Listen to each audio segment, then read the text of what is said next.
Dahil sa kayabangan at kahambugan ng teenager na ito sa korte, humaba ang sentensya niya. Mula 25 years, naging 285 years sa kulungan. Siya si Dante Wright, isa siyang kriminal at parang proud pa siya sa ginawa niya. Si Dante Wright ay 18 years old lamang. Kasamang dalawang kaibigan niyang sina Jermarius Ellison, 19, at Delreno Gracie, 18, ay nagnakaw noong Oktubre kay Jordan Klee, isang high school student sa Ann Arbor. Silang tatlong binatilyo, nagtangkang nakawan si Jordan ng mga gamit, pero lumaban si Jordan Klee. Sa gitna ng gulo, pinutok ni Wright ang baril. Tumumba si Jordan, dead on the spot. Sa buong paglilitis, nakangisi lang si Wright, ngumingiti-ngiti, walang pakialam sa hatol ng korte. Habang nagsasalita ang pamilya ni Jordan at habang umiiyak ang nanay nito, ngumingiti-ngiti pa lalo si Wright. Minsan, tumatawa pa.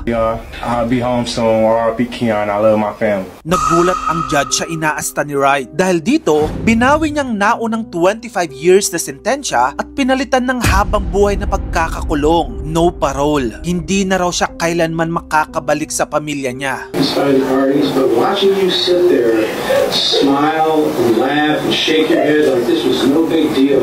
We'll go to trial, and if you're convicted of felony murder, you'll go to prison for the rest of your life. That means you'll die there. That's what I'm tempted to do. Nagsorry si Wright sa judge sa pamamagitan ng kanyang abogado. Sabi niya, ngumingiti-ngiti lang daw siya dahil sa takot at wala siyang balak bastusin ng korte. Pero huli na ang lahat. Sa dulo, sinentensyahan si Wright ng 285 years sa kulungan dahil sa kayabangan niya. Habang buhay na siyang mabibilanggo. Sang-ayon ka ba sa hatol ng judge? Tara, pag-usapan natin yan sa comment section. Meron ka pa bang ibang mga topic na gusto mong pag-usapan natin sa ating channel? I-comment mo na yan sa comment section. At kung gusto mo pa ng magito pang klaseng content, dito lang yan sa channel ko. Nga pala, meron na rin akong YouTube channel. Baka naman mag-subscribe ka na rin doon. Ina-upload ko kasi doon ang mga exclusive contents. Yun lang, maraming salamat sa panonood.